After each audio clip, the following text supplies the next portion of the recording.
What's going on YouTube? Welcome back to the channel. So it's time to continue with some bowling ball experimentation. So in the last video I had a question about, why does just putting the pin down change the RG, and why does that make the ball sooner? And one of you guys answered my question, but then added more confusion. But I think I figured it out. So he commented and said, well, if you're doing a pin down, right? And you drill your holes, you're taking mass right out of the top of the ball, right out of the top of the core. So if you take mass out of the top of the core, effectively, you're lowering the RG. So, short pin layout, low RG layout, early, pin up, high RG layout, late, pin down, removing some mass, earlier, but not as early as this. Not even close. But he said to me that pin down was later. And I had to think about it for a minute, and then all of a sudden it clicked, and I understand what he means. But it's not true. I mean, just science alone. I mean, think about it. You lower the RG, it's earlier. So if you don't get your angle right, if you don't throw the ball at the right angle, get it out to the dry soon enough, and you keep it in the oil, it burns up all of its energy in the oil and it has nothing left in the back. Nothing. So it would appear by eye later. If you're standing in the same spot, throwing a pin down as you are, as you would with a pin up, of course it's going to look like it's later. You have to move right. So that could be what you're doing wrong, but I do it too, so no shame. So the High Road Max, I have really fallen in love with that ball for dry lanes. That thing it's made my top 3. Best 3 balls I've ever used, to me. The Motive Venom Shock Pearl. OG Motive Venom Shock Pearl. That was my first true love. That's what got me started. And then after that, the Motive Rogue Assassin. Also a very nice ball. And now the Storm High Road Max has been added onto the list. It's so smooth, it's so nice.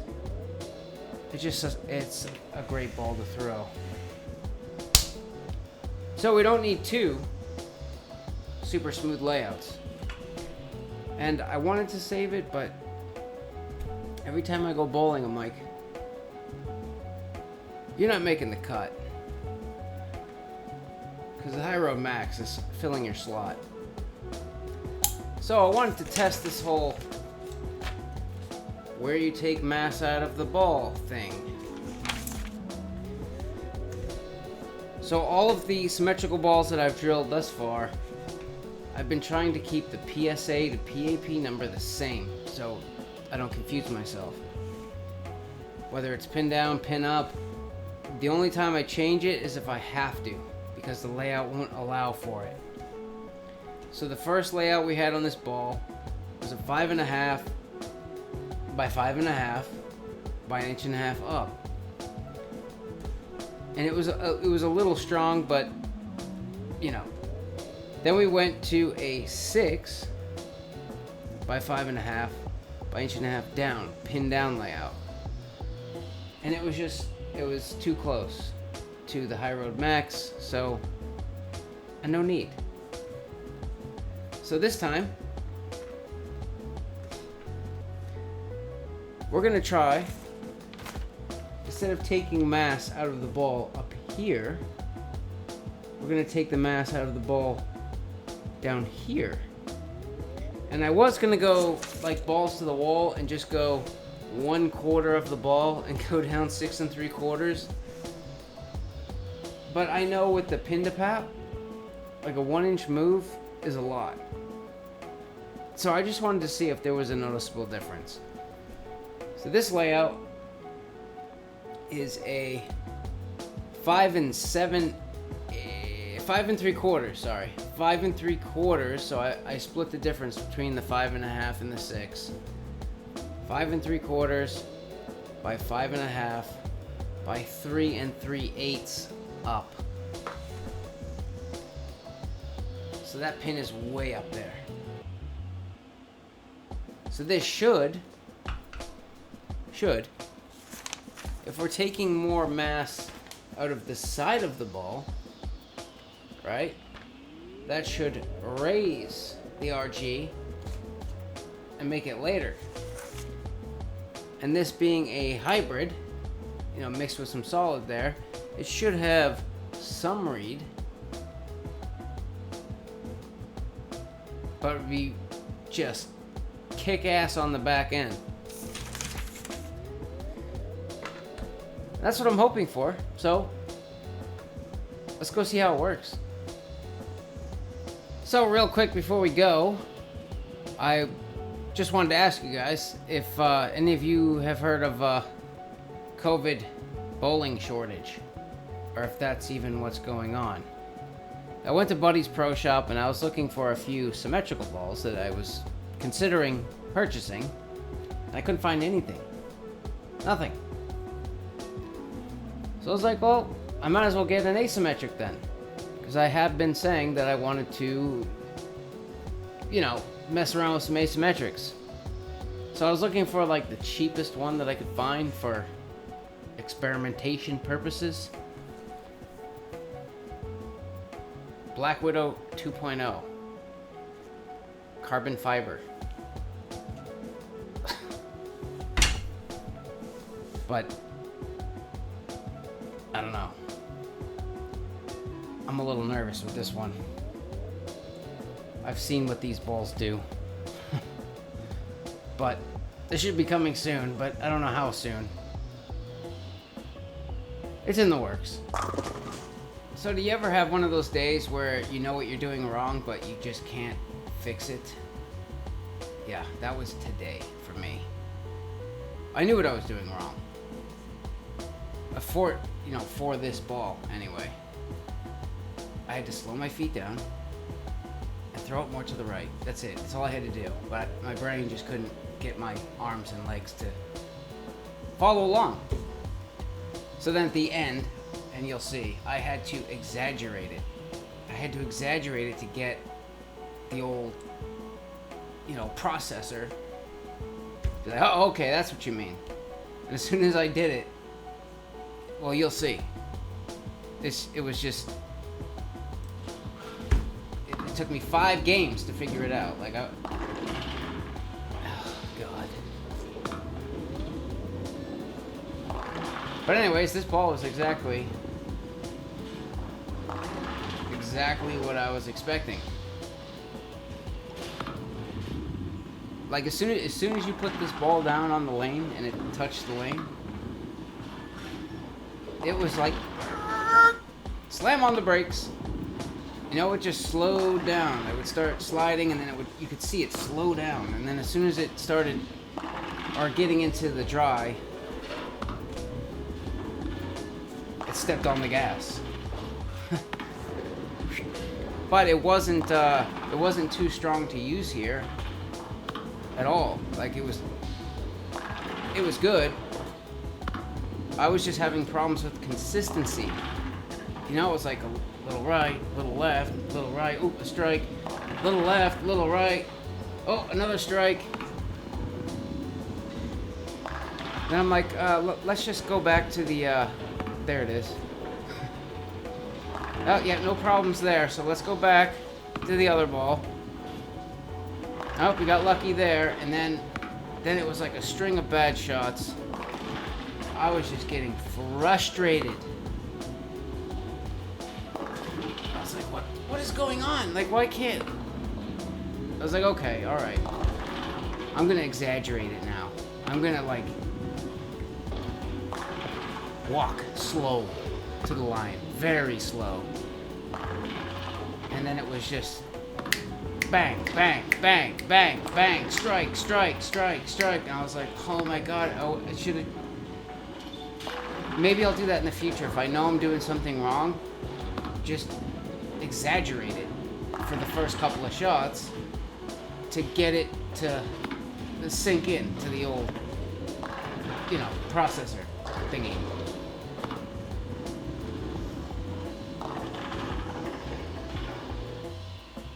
Yeah. Alright, so let's go over the 3 layouts that we had on this ball and see what the differences were. So the first layout was a 5.5 by 5.5 by 1.5 up, pin up layout. But the pin was only 1.5 up from the finger holes. So you're drilling down, right? And you are taking out some of the top of the core, but it's kind of on the side too. So, and that one was strong all the way around. Like, I saw it on the lane. Like, it was strong mid lane, strong back end. It just seemed sooner than today's layout. It seemed much sooner, but it was just strong all the way around. And it was almost too much. It really was too much for where I bowl. And then we went to a 6 by 5.5 by 1.5 down, pin down. So we took mass out of the top of the ball, lowering the RG, and it was early, and it didn't have as much on the back, and it was pretty nice. It's just, it wasn't High Road Max nice. High Road Max is beautiful. So then today, you know, we kind of split the difference. We went with the 5 3/4 by 5.5. I kept that constant for a reason, so you know the old PC chip doesn't like malfunction.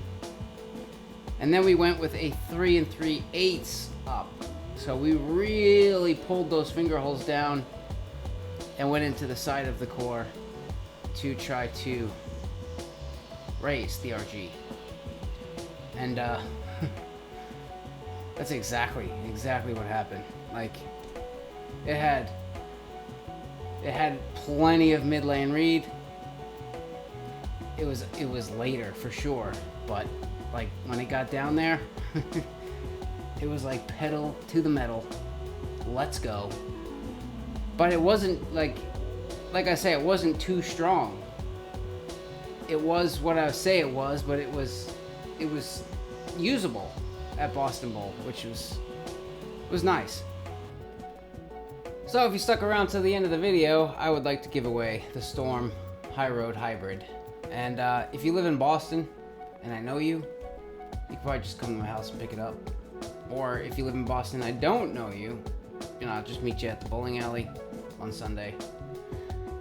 But if you don't live in Boston and want it, then, well, either way, if you live in Boston or not, leave me a comment, let me know you're interested in the ball, and send me an email to jayevans85@outlook.com and drop me your shipping address so I can send it.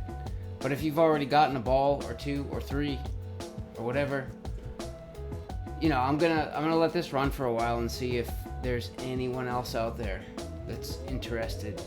You know, I want to give it some time. See if there's anyone else out there that would like a ball. Because I know it's kind of expensive to get started in bowling, and the balls are kind of, by the time you get it, the ball, it drilled, the bag, the shoes, you're like, God, I'm not $250 already and I haven't even gone bowling. But anyways, if you're going to send money via PayPal and you put it down as for goods, like you're sending me money for goods, then not only will it be $20 for shipping, but there will be, I'm just going to call it $15 extra for PayPal's fee.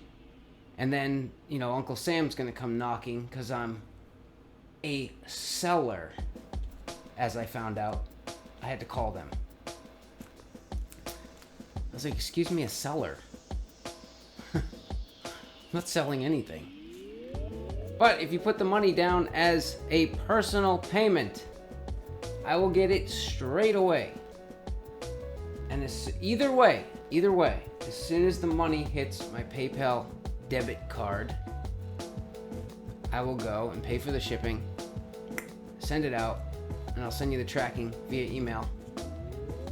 You know, give me a day or two, obviously. You know, I'm gonna shoot for the next day, but you know how things go. So you could use the PayPal route, or if you're just really uncomfortable and you don't know me, and I understand that. I get it. So we could also go the route of I give you my address and you go on to shipmybowlingball.com and you pay for the shipping label, and then you send me the shipping label, and then I send it to you. And you already have the tracking info. That'd probably be even easier. But anyways, guys, that's it for this one. Make sure you subscribe if you haven't already. Give the video a thumbs up. I'll see you in the next one.